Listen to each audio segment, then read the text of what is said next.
সাকিব আল হাসানের বিরুদ্ধে ডিএমপির আদাবর থানায় একটি হত্যা মামলা দায়ের হয়েছে।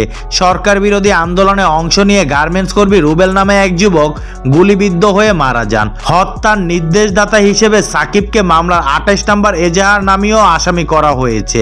পাকিস্তানের বিপক্ষে এখন টেস্ট খেলছে সাকিব। রাওয়ালপিন্ডি টেস্টের দ্বিতীয় দিন বৃহস্পতিবার টাইগার এই অলরাউন্ডারের বিরুদ্ধে মামলা দায়ের হয়। তবে এখন পর্যন্ত তার বিরুদ্ধে গ্রেফতারি পরোয়ানা জারির খবর পাওয়া যায়নি।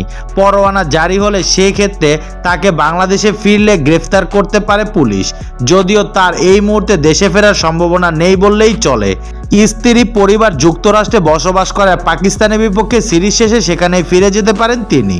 এর আগে চিত্রনায়িকা নাজনীন আক্তার হ্যাপির করা ধর্ষণ মামলায় পেসার রুবেল হোসেন গ্রেফতার হয়েছিলেন। জেল থেকে জামিনে মুক্ত হয়ে 2015 বিশ্বকাপ খেলেছেন তিনি। সাকিব আগাম জামিন নিয়ে খেলা চালিয়ে যাবেন কিনা তা এখনো নিশ্চিত করা যাচ্ছে না।